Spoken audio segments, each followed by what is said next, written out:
They said her story was already finished, buried beneath years of shame and regret.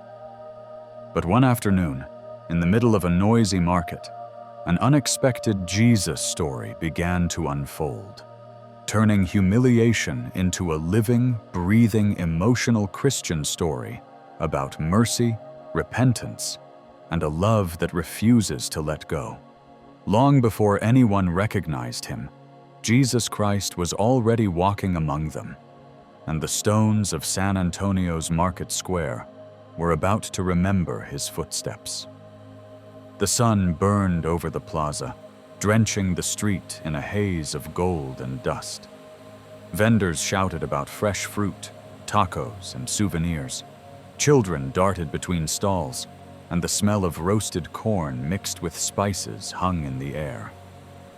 Yet on one quieter corner, where the noise seemed to fall into a nervous hush, a mother and daughter stood facing the invisible distance that years of unspoken hurt had carved between them. Maria Hernandez, in a faded blue apron, carefully arranged her pots of homemade mole. Her movements were gentle, practiced, and full of the quiet devotion that comes from a life built on sacrifice.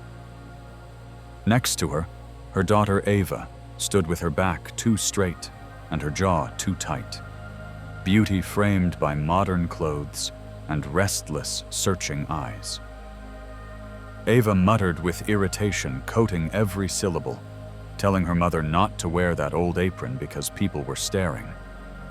Maria's smile was soft, almost apologetic, as she explained it was only an apron that kept her clean while cooking. But Ava's gaze hardened, insisting her mother looked poor and should try to act like she belonged in this century. The words fell between them like stones. Around them, the noise of the market thinned. A woman slowed with a bag of fruit in her hands. A man at a taco stand looked away, pretending not to hear. Maria's hands froze mid-motion, her eyes dropping to her worn shoes, her lips trembling as she whispered that she only wanted to make her daughter proud. Ava crossed her arms, trying to smother the sting in her chest, telling her mother to stop making her ashamed. Silence slammed over that stretch of the square. Even the sizzle of hot pans felt muted. Maria's shoulders slumped, but she did not defend herself. She simply turned back to the food, fingers shaking slightly as she stirred the pot. An older woman shuffled past and murmured that children nowadays forget who raised them. Ava heard it, and her jaw tightened, but instead of softening, her pride surged higher. She raised her voice, projecting it into the uneasy air, declaring that everyone thought her mother was some kind of saint, but they didn't have to live smelling like smoke every single day. She insisted she wanted something better for her life. Maria closed her eyes, as if the words scorched her skin. When she opened them again, tears shimmered in the sunlight as she answered quietly that everything she had done was so Ava could have that better life. Ava looked away, her silence cutting deeper than any argument. For a long moment, no one spoke. Then the market slowly remembered how to breathe. Laughter returned, but thinner, forced. Music floated again, but beneath it lingered the weight of what everyone had watched. As Maria packed up her food to leave, her hands still trembled, yet her voice, barely louder than a breath, carried a hidden strength. She prayed aloud, asking God not to give up on her daughter. Ava walked ahead, heels clicking sharply against the stones, while her mother's prayer drifted behind her, like smoke scattering on the wind. No one in that crowd could have imagined that this place of humiliation would one day become the stage for a miracle, that Jesus Christ would once again walk these same stones to answer a mother's cry. This wasn't just another Jesus story, but an emotional Christian story about a God who listens to whispered prayers in ordinary markets and doesn't forget. The next morning, after the outburst at Market Square, San Antonio woke under a pale gray sky. Yesterday's celebration had vanished, replaced by the quiet scrape of brooms, the clatter of crates, the hush of early traffic, and the distant bells of Mission San Jose inviting the faithful to pray. Inside the old chapel, the air felt different, as if it were holding its breath. Maria knelt in her usual corner before opening her stall for the day, a small bouquet of marigolds cradled in her hands. The statue of Our Lady of Guadalupe stood on the side altar, worn by time yet still radiant, candles flickering at her feet. Maria whispered through tears, confessing that she didn't know what to do with her daughter anymore, that Ava was lost and she couldn't reach her. She begged for God to touch her daughter's heart, like he once touched hers. Her voice remained steady, but her body trembled. Sleep had not visited her that night. Ava's cutting words replayed relentlessly in her mind, each echo sharper than the last. Still, her prayer asked not for justice, not for payback, but for mercy. Across town, at that same hour, Ava sat in the corner of a downtown cafe, a lukewarm latte untouched at her elbow. She hid behind her phone, scrolling through perfectly edited lives on social media, pretending she belonged to that flawless world. Friends sent pictures from rooftop parties and weekend getaways, lives that knew nothing of smoke, masa, or the ache of disappointing someone who had given up everything for you. Surrounded by glowing screens, Ava had never felt more alone. Outside, the wind carried a thin veil of dust and the faint promise of rain. Back at the mission, as Maria finished her prayer and rose to leave, a hollow cracking sound drifted through the chapel. At first, no one noticed. An elderly woman dusting the pews happened to look toward the altar and gasped. The statue of the Virgin Mary, which had watched over the church for nearly 80 years, now held a thin fracture, running from the edge of her crown down to her cheek. It was not deep, but when the candlelight struck it, the line gleamed like a tear.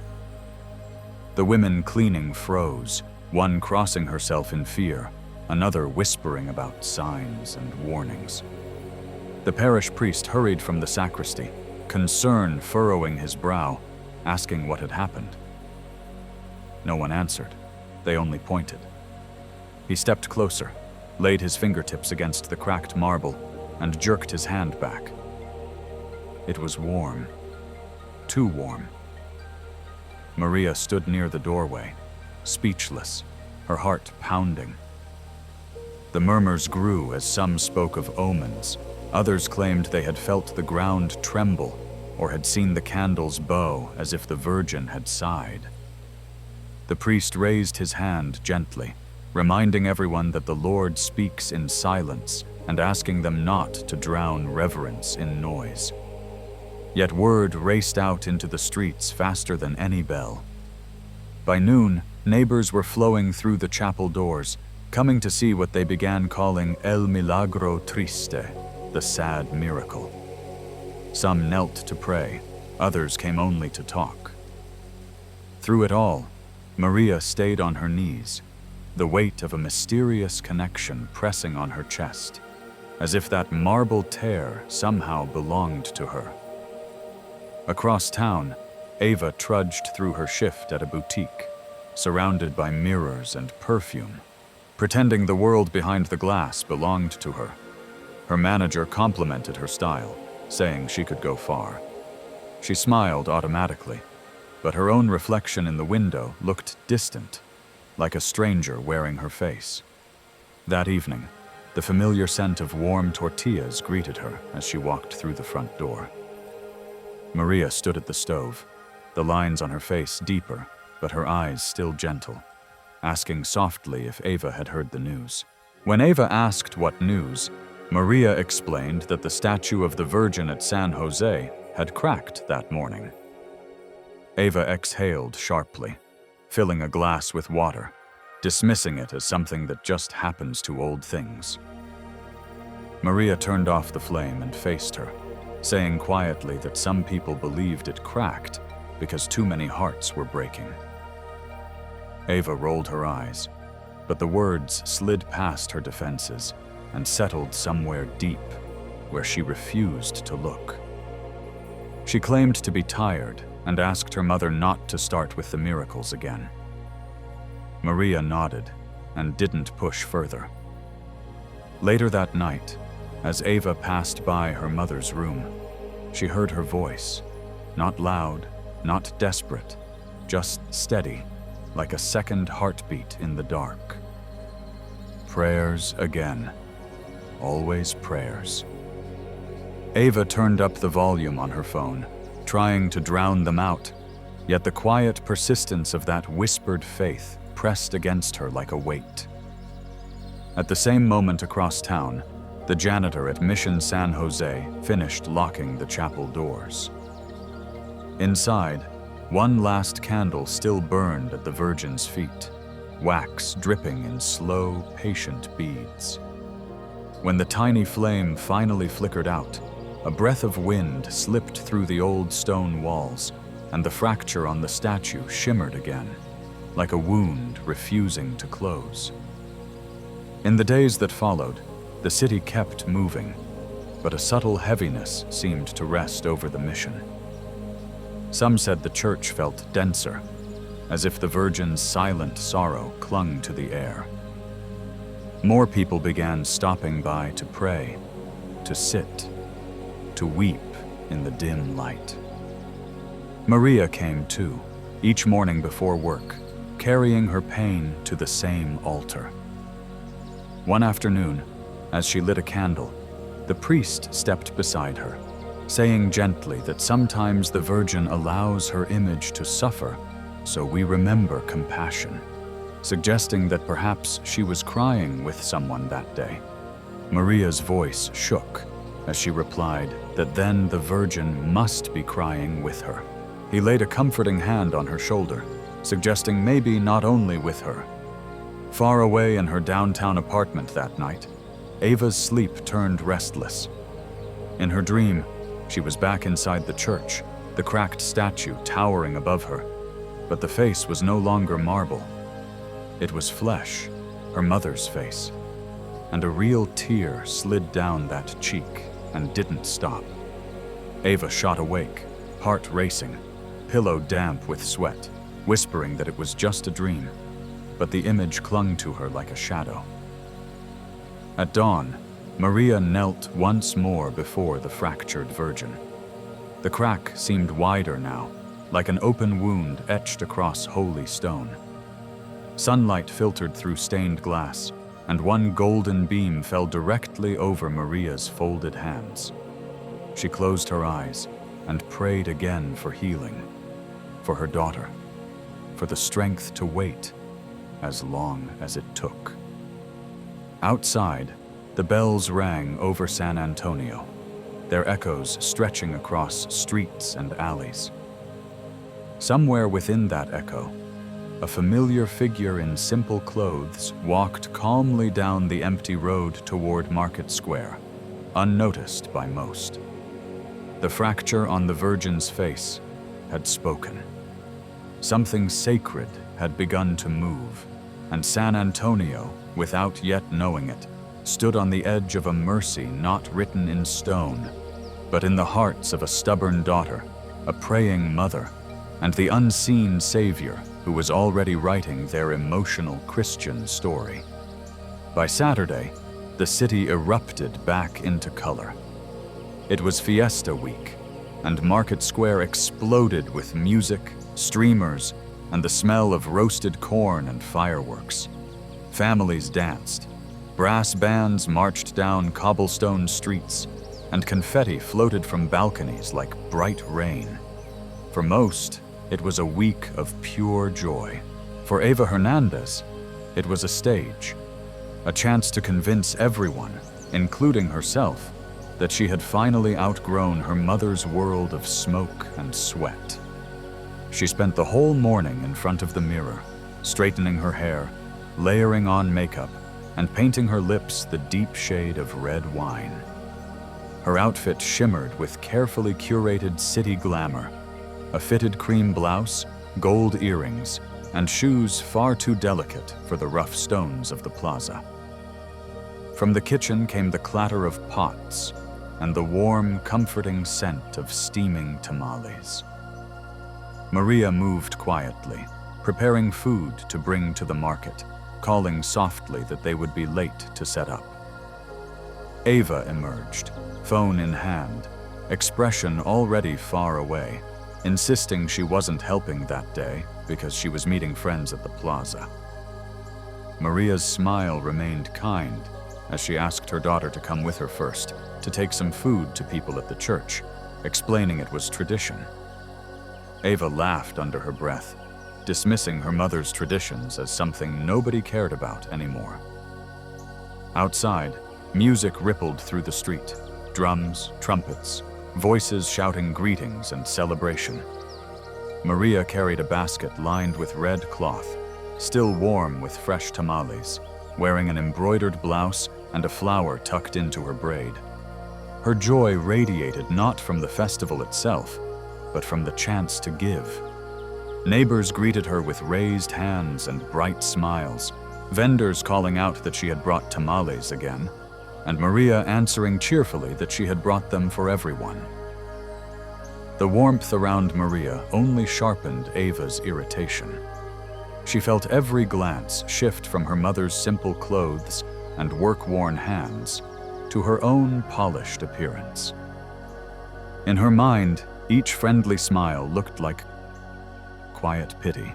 When she spotted her friends gathered near the fountain, she broke away, leaving Maria behind.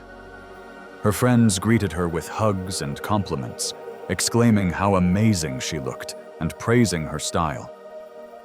Ava basked in their approval, saying lightly that she was just trying not to look like the rest of this place. One friend pointed across the plaza, asking if that was her mom. Ava stiffened. Maria stood among a cluster of children, kneeling to hand them tamales, her laughter joining the music, the sun catching threads of gray in her hair and turning them silver. Ava muttered that her mother was always doing that, giving things away like she was Saint Maria of Market Square. The girls laughed, one whispering that Maria was sweet, but Ava was nothing like her and was going places. Another added that her mother's outfit looked like she had stepped out of another century, asking if she always dressed like that. Ava's stomach twisted as she forced a laugh and hoped the heat burning her face wasn't visible, admitting her mother refused to change despite her efforts. One friend teased that she wouldn't claim her own mother in public if she dressed that way, saying Ava was too classy for that. A hollow, nervous laugh slipped out of Ava's throat, a sound that carried farther than she intended, as she declared that was exactly why she was leaving all this behind one day, insisting she wasn't meant to smell like masa and smoke her whole life. Their laughter rang out, bright and cruel, pulling nearby attention. The music seemed to dip, conversations slowed, and across the plaza, Maria lifted her head. She had heard every word. Her smile faltered, then reformed, fragile but determined, as she set down her basket and began quietly gathering empty plates around the fountain. An older woman beside her murmured that Ava was young, that pride burns hot but it passes. Maria nodded and managed a smile, whispering agreement, but her heart knew better. Ava didn't notice, still surrounded by giggles and compliments, her pride swollen by the illusion of finally fitting in. Yet somewhere deep inside, a small, stubborn ache pulsed. Guilt. Faint, but undeniable, whispering beneath the music and chatter that she had done it again. The festival swelled as the sun bled into the horizon. Fireworks roared to life overhead, scattering red and gold across the rooftops. Dancers spun in swirling skirts. Men tipped their hats, and families shouted and cheered. Near the steps of the church, however, Maria slipped away from the noise and light, stepping into the calmer shadows of the open chapel doors. Inside, the candles on the altar flickered in the shifting breeze. The cracked statue of the Virgin still watched over the room, the line across her cheek catching the orange glow of distant fireworks. Maria knelt, folding her hands, whispering a prayer, asking to be taught how to forgive before her heart hardened. Tears slid down her face, shining like wax in the candlelight. Back in the plaza, Ava felt a sudden chill. The laughter around her blurred as she caught sight of her mother kneeling in the darkened doorway of the church. For one trembling moment, she wanted to cross the square, fall beside her, confess everything, hide from the shame that burned inside. But pride gripped tighter, and she turned her back, pretending not to see. When the fireworks ended and the crowd thinned, mother and daughter walked home by separate streets. Maria walked in silence. Ava walked with music still echoing in her ears, now hollow and distant. As they passed the church from different angles, the light from the altar spilled onto the stones, revealing a new, thin crack running farther down the Virgin's face. Some said it was just the vibration from the fireworks. Others whispered it was the weight of too many breaking hearts. Farther down the road, under the soft, fading hum of the fiesta, a man in a white shirt and denim jacket stood watching the church. His gaze moved from the fractured statue to the small figure of Ava, disappearing into the dark, murmuring that pride always blinds before it breaks. Then, as quietly as he had come, Jesus Christ turned and melted into the night. Darkness settled over San Antonio, with a heaviness that hadn't been there before. The noise of the festival faded into distant echoes, laughter drifting away, the last lonely note of a trumpet dissolving into the sky. The city that had just blazed with fireworks and song now rested under a low ceiling of smoke and streetlight. Inside a modest house near De La Rosa Street, two hearts lay awake for very different reasons. In her room, Ava sat cross-legged on her bed, her face lit by her phone's cold glow, notifications flashing across the screen with photos of friends on rooftops, glasses raised, neon lights painting their smiles. Everything looked perfect. Every caption sounded like the life she had been chasing. But the further she scrolled, the emptier it all felt. Her gaze drifted to the cracked mirror on the wall. The gold earrings she had worn all day still hung from her ears, but they no longer seemed glamorous, only out of place. Her mascara had smudged, and the laughter she'd forced earlier now echoed inside her like a borrowed voice that didn't quite fit. Fragmented memories of the plaza replayed. Her friend's laughter, her mother's face at the edge of the crowd, fireworks bursting above the church. For an instant, she saw again that faint line on the statue's cheek catching the light, as though heaven itself had split. She muttered that it was just old stone, trying to push the image away, but it wouldn't leave. Down the hall, a soft rustling came from Maria's room. Ava could hear her mother moving quietly, closing drawers, lighting something, the faint scent of melted wax drifting through the air. She pictured Maria kneeling again, like she did every night, whispering those relentless prayers that refused to die just because her daughter had grown cold. Ava raised the volume on her phone to drown it all out, but the louder the noise became, the louder the silence inside her sounded. In the small bedroom next door, Maria was on her knees before a simple altar crowded with faded roses and worn family photographs.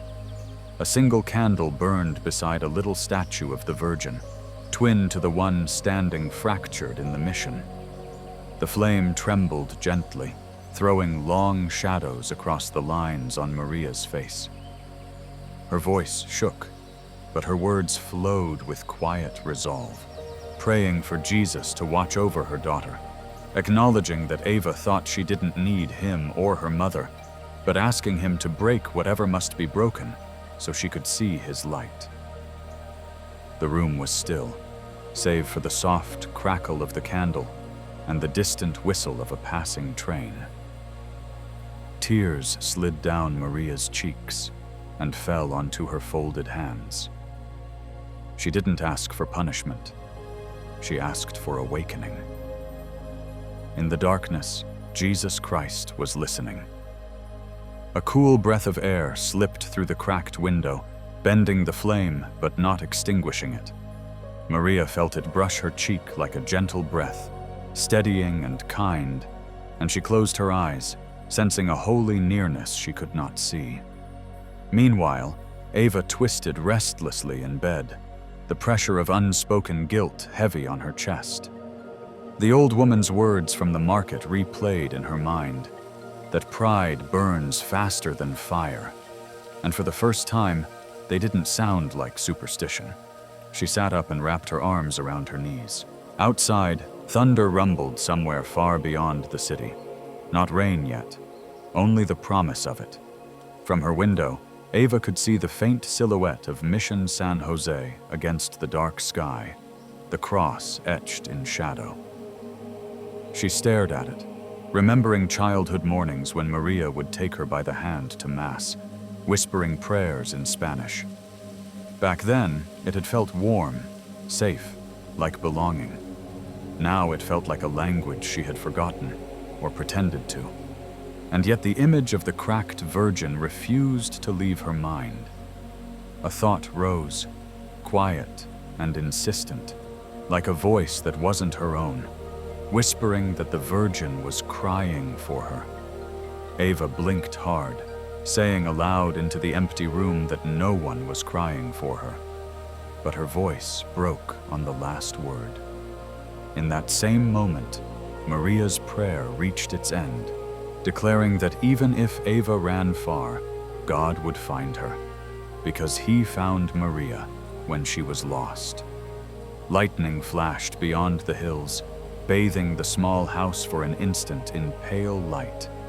And in that single flicker, both women, one kneeling in faith, the other sitting in doubt, were illuminated by the same fragile glow. The storm edged closer, rain beginning to fall, soft at first, then heavier, drumming on the tin roof like the echo of 1,000 whispered prayers. Ava lay back down, eyes wide open, listening to the rhythm of the rain, and it reminded her of nights long ago when she couldn't sleep, and Maria would sit beside her humming songs from the church choir. Now, faintly, that same melody floated down the hallway from her mother's room, unchanged by years, untouched by rejection. Ava pressed a pillow to her chest and fought the sting in her eyes, whispering into the dark why her mother still loved her like that. No answer came, but outside, the streetlight flickered once, twice, then steadied again, as if heaven itself had drawn a breath. In her room, Maria finally rose and gently blew out the candle, a slender trail of smoke curling upward, carrying her prayer into the unseen. Her body ached from a long day, but her heart held a strange, quiet peace. She didn't know that her words had reached the one who listens through thunderstorms and city noise alike. Across the city, the mission stood silent in the rain. The cracked statue of the Virgin Mary glistened as water ran down her face, the fracture looking deeper now. Yet from its center, a single drop of rain clung stubbornly, catching the candlelight still burning inside the chapel, shining like one tear that refused to be only sorrow, a tear that belonged to hope. Before midnight, the storm moved on. Maria slept with her hands resting loosely over her rosary, and in her dream, she saw a man walking barefoot through the flooded streets, lightning flashing above him, but his face remained calm, his eyes full of light. He paused in front of her humble house and looked toward the window where Ava slept, and in a voice that echoed her own prayer, he whispered that even if she runs far, he will find her. When the morning came, neither woman remembered the thunder nor the soft footsteps that had passed their door, but both woke with the same quiet sense that something had shifted, like earth moving deep beneath the surface. It was the beginning of grace, the kind every emotional Christian story is built on, the kind that turns a Jesus story into someone's personal rescue. The morning after the storm, San Antonio stretched under a freshly washed sky. Puddles on the streets mirrored drifting clouds, catching scraps of color from flags and flowers left over from the fiesta.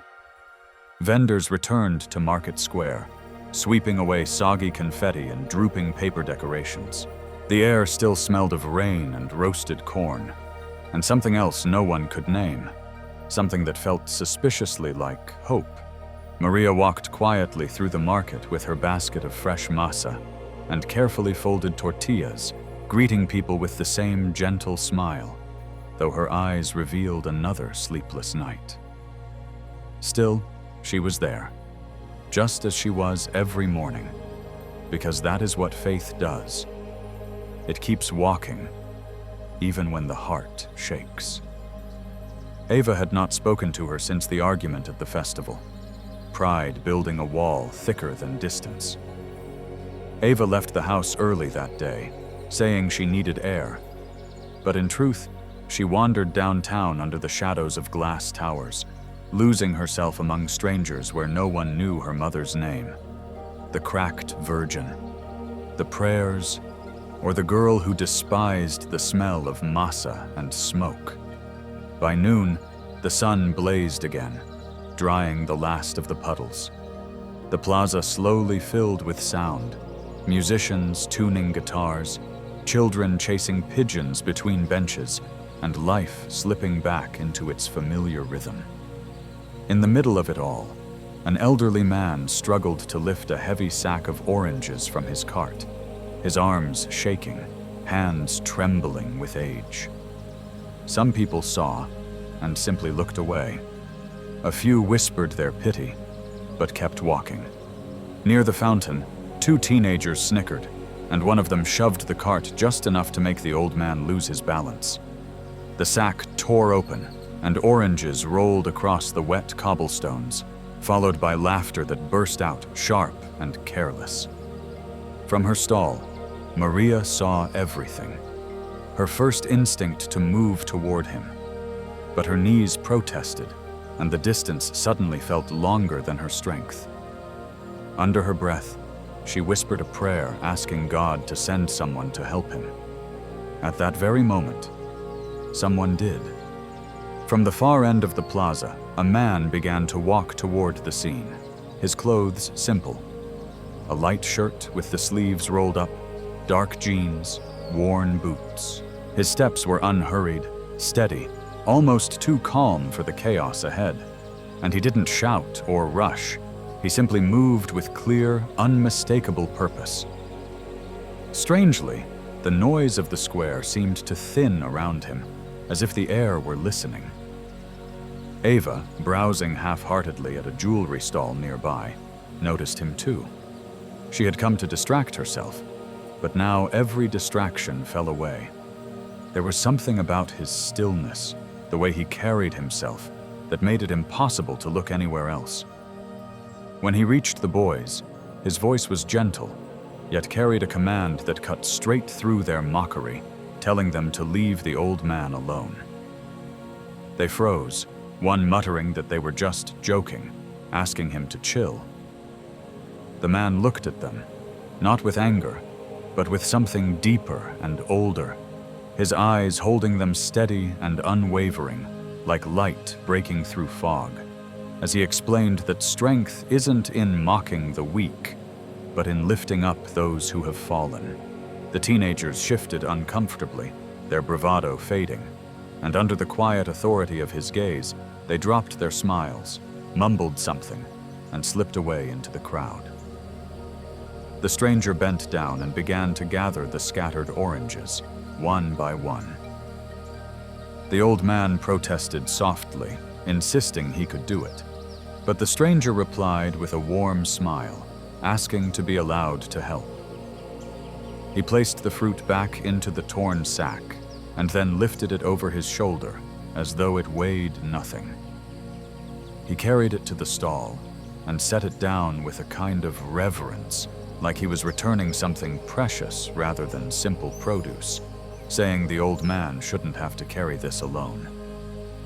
Tears filled the elderly man's eyes as he blessed the stranger, calling him son, and the stranger's smile deepened as he replied that God had already blessed him. From her stall, Maria watched without speaking, something stirring deep within her chest. She'd seen all types at Market Square. Tourists rushing with cameras, locals, pickpockets, tired workers. But there was a difference in this man, something she couldn't name. The air itself seemed to shift when he spoke, and even the pigeons settled along the rooftops as if they too were listening. Across the plaza, Ava stood rooted to the spot, telling herself it was simple curiosity. But when the stranger walked past her, the rest of the world dimmed. Vendor calls blurred, car horns in the distance seemed to fade, and he didn't look at her at first. But when he finally did, just for a heartbeat, his eyes met hers, and everything inside her went still. They were not the eyes of a stranger. They shone with warmth, but also unwavering truth, like they could see every secret she had tried so desperately to hide. Shame, pride, fear, all of it, uncovered without a single accusation. Her chest tightened, and she pretended to check her phone, pretending her heart wasn't racing. When she finally dared to look up again, he was gone. No gradual disappearance, no trace. He was simply no longer there, as if he had never walked through the square at all. Maria hurried over to the elderly man, still shaken, asking softly if he knew the stranger. The man dabbed his eyes, saying he didn't, but when the stranger spoke, he felt like he'd heard that voice long ago, in church. Maria nodded slowly, not fully understanding with her mind, but her spirit did. That evening, as vendors packed up their stalls and the plaza emptied, whispers about the mysterious helper rippled through Market Square. Some said he was a traveler passing through from Mexico. Others insisted he was a volunteer from a nearby church, and strangely, no one could quite describe his face. One woman claimed it shone, not from the sun, but from something else she couldn't explain. Ava reached home before sunset, her thoughts twisted into knots. She found Maria lighting candles by the window, who asked if she'd had a good day. Ava hesitated, then mentioned she had seen someone help an old man when everyone just stood there, but he didn't. Maria's smile curved gently as she kept her eyes on the flame, saying there are still good men in this world. Ava didn't answer, walking to her room, but the scene would not leave her alone. The old man's trembling hands, the stranger's voice, those eyes, the strange calm that followed him. Night settled again over San Antonio, carrying the faint hum of prayer from the mission bells. Somewhere in the distance, the stranger walked alone through the empty plaza and paused before the cracked statue of the Virgin Mary. The fracture on her cheek caught the moonlight like a thin silver river, and he reached out and touched it with his fingertips, whispering that her tears would not be wasted. Then he turned, and the sound of his footsteps dissolved into the wind. The next morning, the Texas sun returned with fierce heat, erasing all traces of the storm from the streets. The air above Market Square shimmered, rich with the mingled scents of grilled corn, cinnamon, and melted wax from devotional candles. Life pretended nothing had changed, but for Ava, nothing had fully gone back to normal. She had spent the entire night rolling back and forth in bed, haunted by the memory of that man's eyes. Calm, knowing, utterly unshaken. She did not believe in coincidences. She did not claim to believe in miracles. And yet something in him had pierced her defenses, leaving behind one persistent, quiet question. Who was he? By late morning, Maria was already at her stall, working in silence, humming a gentle hymn under her breath as she served food to the early customers. Though her body was tired, her movements were steady, almost graceful. The tiny statue of the Virgin she kept near her stall now bore its own thin crack, mirroring the one in the Mission, the line looking a little deeper today. Still, Maria did not flinch, only praying that the brokenness she saw on the outside did not reflect the one hidden inside her daughter's heart. Ava appeared without warning, designer purse hanging from her shoulder, oversized sunglasses hiding her eyes, saying quickly that she just came to drop something off as she set a small bag of napkins and sauces on the counter. Maria looked up, surprise and hope mingling on her face, thanking her and asking if she would stay for lunch.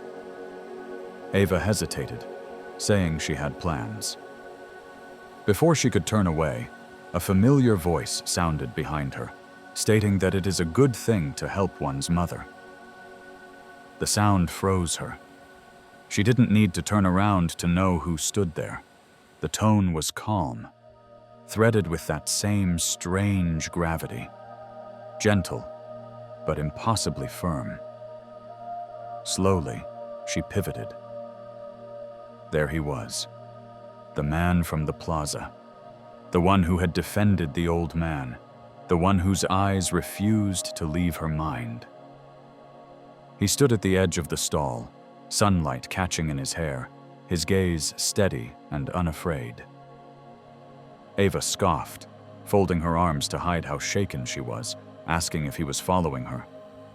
A faint smile touched his lips as he replied that he wasn't. But sometimes paths cross more than once for a reason.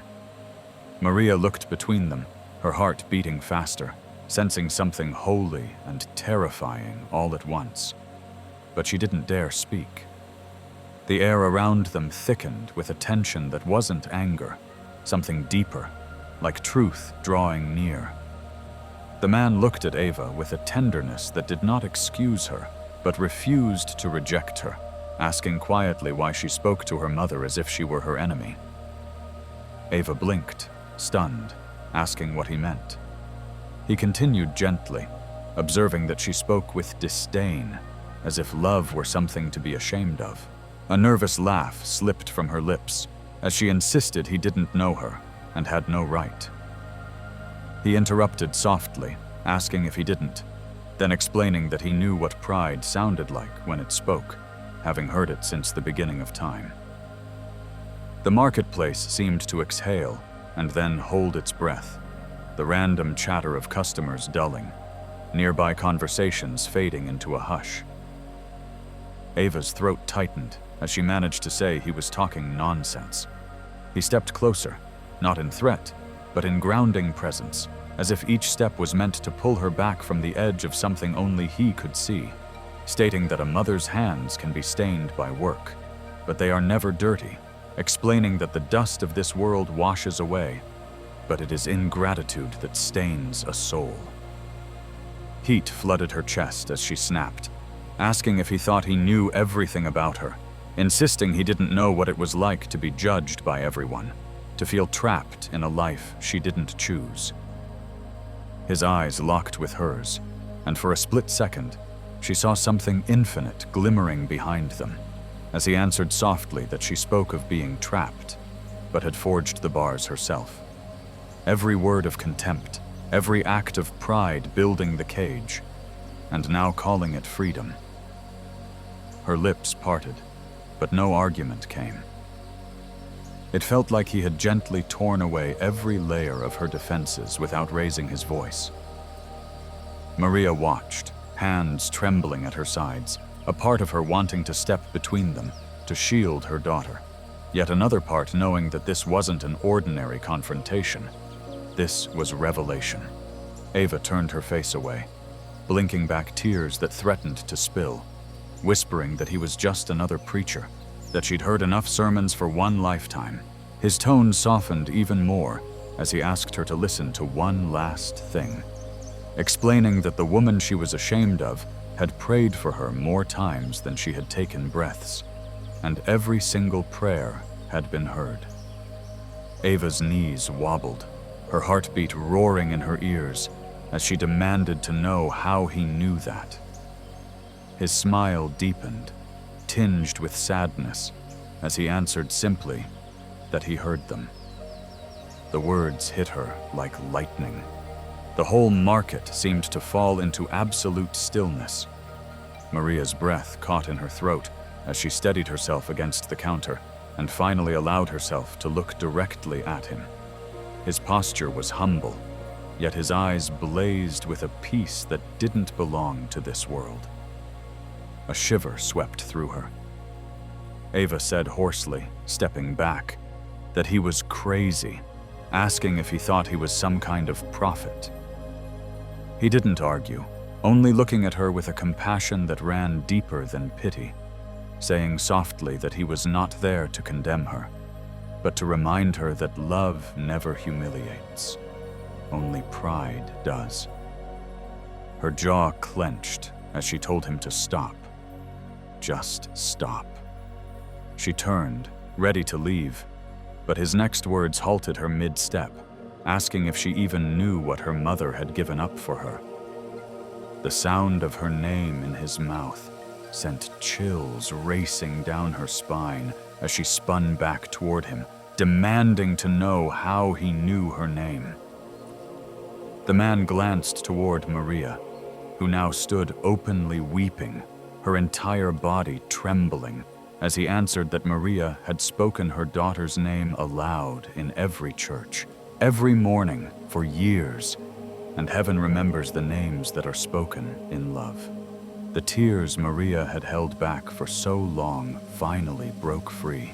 Ava stared at them both, her mother with her tear-streaked face, the stranger with his impossibly calm presence, and words packed her throat and then fell apart before they formed.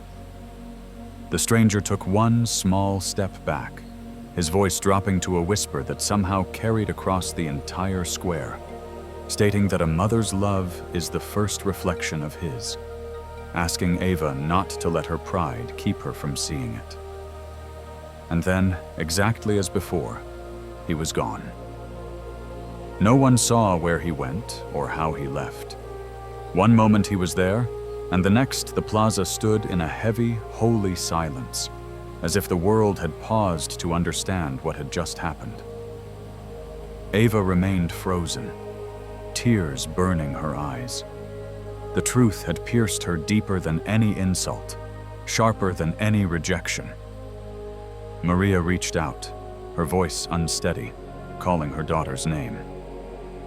But Ava couldn't move. The shield of excuses, the distance she had built, the identity she had constructed on pride, all of it lay shattered by a man whose presence felt like eternity wrapped in human flesh. When she finally managed to turn toward her mother, her lips trembled around a single question, asking who he was. Maria looked in the direction where he had vanished, her eyes shining with awe and fear and joy all at once, whispering that he was more heavens than earths, the one she had been praying Ava would meet. Days moved on after that encounter in Market Square, but the echo of his voice would not leave Ava alone. Every time she closed her eyes, she saw his calm face, unshaken, full of a light that irritated and comforted her in equal measure.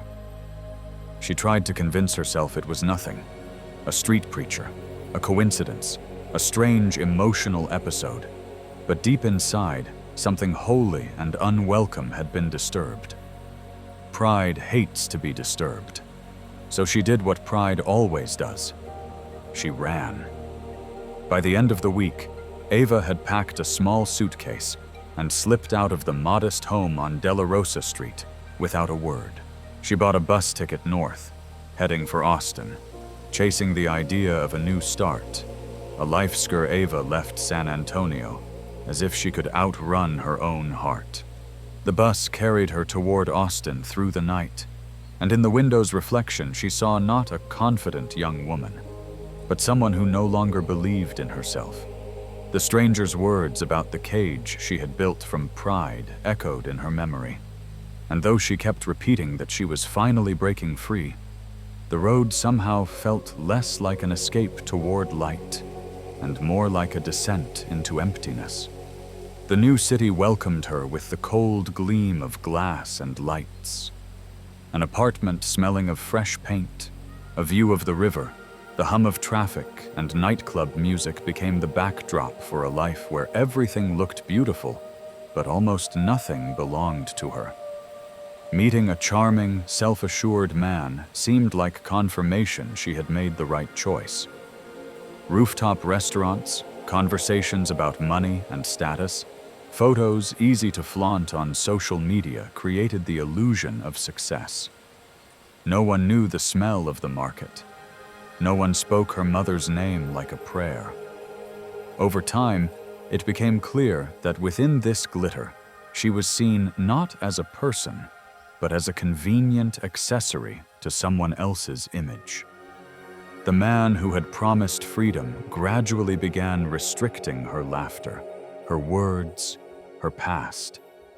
He asked her not to recall the poor neighborhood and not to mention the woman in an apron selling food at the plaza. Each such remark felt like breaking off another piece of her truth. She convinced herself this was the price of a new life, until one day she heard her childhood and her mother referred to as something normal people try to escape from. In that moment, the world in a high-rise above the glowing city ceased being a summit. The windows became cage walls, and the lights below resembled sparks quickly fading into darkness. In the glass reflection, she no longer saw a successful woman. She saw a weary face, in which the eyes of the one who once stood up for an old man with a sack of oranges were reflected. The memory sounded again. She had built the cage herself. The illusion of freedom crumbled, leaving behind only the feeling of being lost. The fall came swiftly.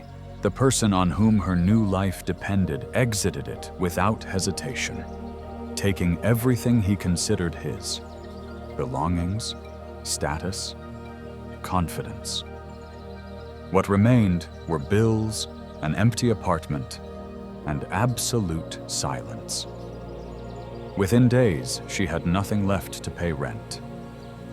When a polite but impersonal voice reminded her of eviction, she understood that the city from which she had expected recognition wouldn't even notice her departure. Standing on the sidewalk with a single suitcase, she felt clearly for the first time that there was nowhere in the world where she was truly expected, except the place she had fled from. The road back to San Antonio was different. Now each mile cut with the thought that she would have to return to the place where she had once publicly rejected her own mother.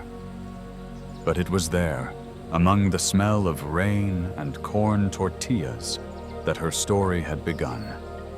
And it was there the only unbroken thread led.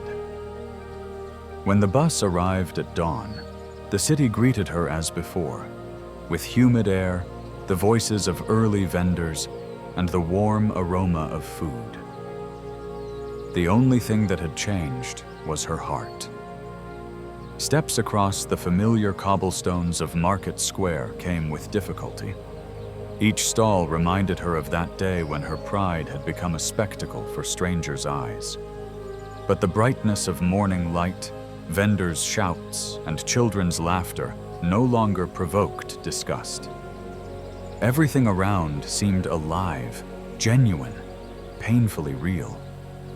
She saw her mother at the food stall, slightly older, a bit more tired, but still with those same gentle hand movements that held years of labor and love. One glance was enough for both to understand. The flight had ended. The reunion needed no explanations. The long apologies Ava had mentally rehearsed found no words because her throat constricted with tears. Her mother, seeing her, didn't recall each cruel word, didn't ask why she had left. In her embrace there was no accusation, only love that trembled from endured pain, but remained unbroken. In that minute, the entire market became witness not to scandal, but to return. People saw not shame, but an answered prayer. For a narrating voice, this was a frame where the city's noise seems to quiet, and the camera lingers on two figures embracing among the smell of wet earth and hot food. Returning home revealed that miracles don't always resemble lightning from the sky. Sometimes it's simply a door to an old house that no longer seems cramped and shameful. In the corner of the room, the statue of the Virgin Mary with a crack on her cheek still stood, a candle burning beside it. When her mother thanked heaven for her daughter's return, Ava looked at that fracture for the first time, not as disfigurement, but as a sign. The holy image was not perfect, but precisely the crack made it alive, resembling a heart that had wept, but was not completely shattered. The smell of home cooking ceased being a reminder of poverty and became the taste of salvation. Each spoonful seemed not just food, but a symbol of acceptance. That same kitchen from which she had fled transformed into a place where shame was washed away, not by excuses, but by the simple fact that she was still loved. In the evening, sitting by the house and hearing distant church bells, she suddenly understood. The same air, the same city, but her heart had become different. That market smell that had seemed like a brand of the past now filled her with a sense of cleansing, as if with each breath she was taking back a part of herself she had tried to destroy. Somewhere nearby, a man in a light shirt walked down the street. He stopped under a streetlight and looked at the small house where a candle burned by the window next to the cracked face of the Virgin. In that moment, one could imagine his gaze filling with quiet joy. One lost soul had found the way home. His words about the lost finding their way back were not spoken aloud, but their meaning was felt in the street's silence, in the night's calm, in the ease with which breath now came in this house. This was not a loud, mystical scene, but a quiet brushstroke in a larger Jesus story about how Christ comes to where a mother never stops praying for her child. From that day, a different life began. Morning in the house on De La Rosa Street again filled with the smell of corn tortillas, but the kitchen no longer held a solitary figure. Now, two women worked side by side in one rhythm. Each shared movement, from rolling dough to stirring sauce, became a silent dialogue in which forgiveness was asked and received. Where once stood a wall of things unsaid, space appeared filled with patience and tenderness. The labor Ava had once considered a sign of poverty became for her the language of love. The market also changed, or rather, she began seeing it differently. The place where her contempt had once sounded transformed into a stage of restoration. People who had once observed her pride now saw humility and gentleness. Those who remembered her former words quietly noted that this girl's heart had become different. The coins in the basket meant little by themselves, but the fact that they sold everything that day seemed symbolic. Where bitterness once flowed, acceptance now spread. People came for food, but left with the feeling they had encountered something greater than simply a delicious meal. The crack on the Virgin Mary's face by the window ceased being a symbol of shared pain and became a sign of a healed story. Light from the candle turned it into a golden line, like a scar not hidden but accepted as part of the journey. Into this atmosphere one day entered the one who was at the center of this entire emotional Christian story. His presence in the small house filled the space with a peace independent of external circumstances.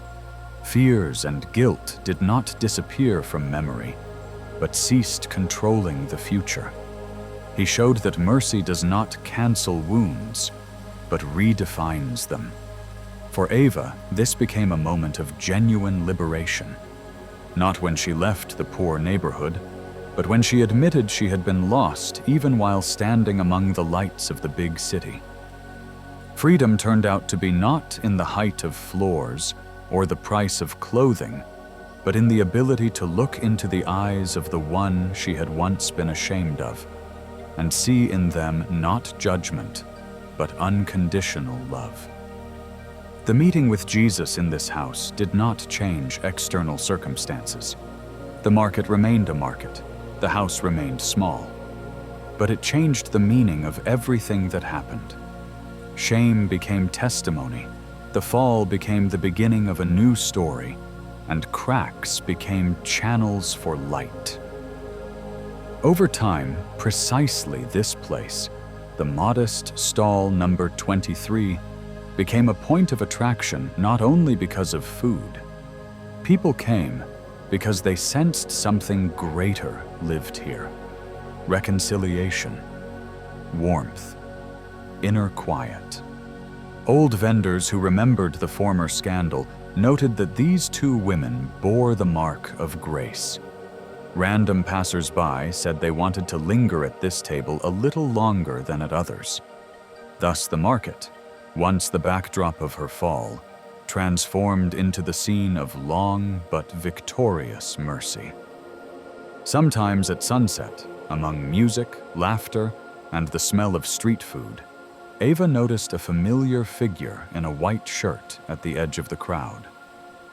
He didn't linger long, didn't demand attention, simply walked through the plaza as if checking how the heart for which a prayer had once been spoken was living. In his fleeting glance, she read not a demand, but an affirmation. The story truly had changed. She understood that he was not a random passerby then or now. He had not been waiting for her fall, but for her return.